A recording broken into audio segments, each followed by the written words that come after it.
देखो यहाँ पर न्यू लिख करा गया। तो इस तरह के बैजेस अगर आप लोग लगाना चाहते हैं तो आप ये बैज वाली क्लास को यूज कर सकते हैं और इसको इतने को कॉपी कर लो बस, क्योंकि पूरे को कॉपी किया तो ये पूरा का पूरा आ जाएगा। फिर यहाँ पर इन्होंने बैज नोटिफिकेशन अगर आप लोग दिखाना चाहते हैं इस तरह से तो आप एक नंबर भी लगा सकते हैं यहाँ पर, उसमें भी आप इसी क्लास को यूज करेंगे, बैच नाम की क्लास को। फिर आप अगर यहाँ पर कलर्स यूज करना चाहते हैं, प्राइमरी सेकेंडरी सक्सेस डेंजर, देखो यहाँ पर इन्होंने डेंजर क्लास में रेडी रखा है कलर। ऐसा नहीं है कि इन्होंने यहाँ पर ये जो डेंजर है उसको इन्होंने चेंज करके ग्रीन कर दिया, ऐसा नहीं है, इन्होंने इसको रेडी रखा है। तो अगर मालूम मैं सक्सेस को यहाँ पर लाना चाहता हूँ तो मैं इसको चेंज कर दूंगा और इस पूरी की जगह में ये इस तरह से सक्सेस की जगह यहाँ पर लाना, डेंजर है उसको इन्होंने चेंज करके ग्रीन कर दिया, ऐसा नहीं है, इन्होंने इसको रेडी रखा है।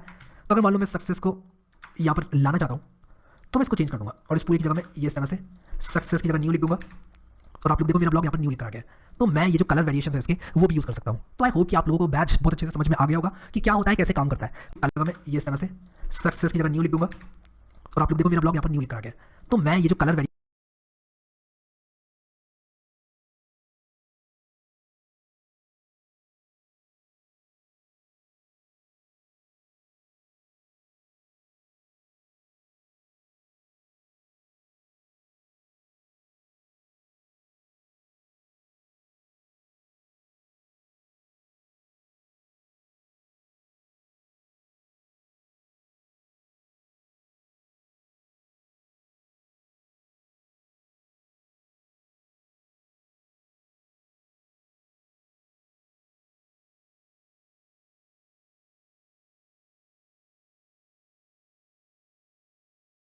वेरिएशन है इसके वो भी यूज़ कर सकता हूँ। तो आई होप कि आप लोगों को बैच बहुत अच्छे से समझ में आ गया होगा कि क्या होता है, कैसे काम करता है। अब यहाँ पर जैसे कि आपने देखा कि इन्होंने पिल बैचेस करके एक दूसरी चीज़ दी हुई है, एक नई क्लास दी हुई है बैच पिल। तो आप इस तरह से अगर राउंडेड कॉर्नर चाहते हैं बैच में तो आप ये वाला जो स्पैन है वो यूज़ कर सकते हैं। यू गॉट द पॉइंट, आप समझ गए इसको कैसे यूज़ करना है। और ये लिंक्स करके इन्होंने दिया हुआ है, अगर आप चाहते हैं बैच में लिंक भी हो तो आप लोग इसको कुछ इस तरह से यूज़ कर सकते हैं। तो इन्होंने बताया हुआ है कि किस तरह से आप अलग अलग वेरिएशंस बैच के यूज़ कर सकते हैं और मैंने एक वेरिएशन आपको यूज़ भी करके दिखाया। बाकी सारे वेरिएशंस आप लोग मैं चाहूँगा खुद से ट्राई करें। ब्रेड क्रम हमने ऑलरेडी देख लिया है, ब्रेड क्रम कुछ इस तरह से दिखाई देता है और यहाँ पर इन्होंने ब्रेड क्रम के बारे में और भी जानकारी दी हुई है, लेकिन इतना मेरे हिसाब से काफ़ी है। मैं तो इतना ही ब्रेड क्रम यूज़ करता हूँ यूजुअली, और कभी भी कोई और चीज़ मुझे फ्यूचर में यूज़ करनी भी पड़ गई तो मैं डॉक्यूमेंटेशन को रीड कर लूँगा, ठीक है।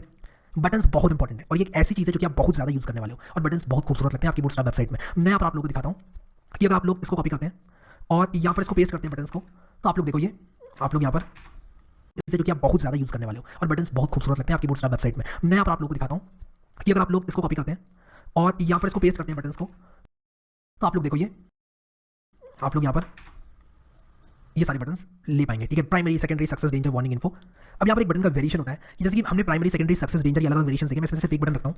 तो प्राइमरी कर दिया तो ब्लू हो जाएगा, सक्सेस कर दिया तो ग्रीन हो जाएगा, डेंजर कर दिया तो रेड हो जाएगा। ये तो आप समझ गए और आप लोग यहाँ से करस्पॉन्डिंग कलर उठाकर अपना जो भी फेवरेट बटन है वो लगा सकते हो। लेकिन मैं आपको आउटलाइन वाला बटन यहाँ पर दिखाना चाहता हूँ और ये है आउटलाइन बटन।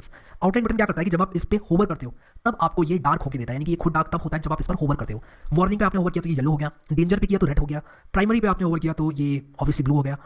और इसमें डिफरेंस क्या है, बीटीएन आउटलाइन सेकेंडरी है, यहाँ पर बीटीएन सेकेंडरी था क्लास और बीटीएन आउटलाइन सेकेंडरी यहाँ पर इन्होंने क्लास दी है। तो आप इसको कॉपी करो और कॉपी करने के बाद यहाँ पर मैं इसको पेस्ट करूँगा और यहाँ पर देखो ये सेकेंडरी करके जो मैंने यूज़ किया वो मैंने आउटलाइन वाली यूज़ किया है। तो सेकेंडरी कलर यहाँ पर ग्रे होता है, मैं सेकेंडरी को अगर चेंज कर दूँ अपना डेंजर में मान लो, आप लोग सोच रहे हो मैं मल्टीपल कर्सर कैसे लाया, अब ऑल्ट क्लिक जहाँ करोगे वहाँ मल्टीपल कर्सर आ जाएगा, फिर कहीं भी क्लिक कर दोगे सारे कर्सर्स खत्म हो जाएंगे। तो कहीं भी आपको मल्टीपल कर्सर्स लाने को ऑल्ट दबाना है, ऑल्ट दबा के जहाँ क्लिक करोगे वहाँ कर्सर आते जाएंगे और थोड़ा ध्यान से क्लिक करना और एडिट करके वापस से कहीं और क्लिक कर लेना, सारे कर्सर्स चले जाएंगे। तो ये क्वेश्चंस मुझे बहुत आते हैं कमेंट में, इसलिए मैंने बता दिया यहाँ पर, आउट ऑफ टॉपिक था लेकिन फिर भी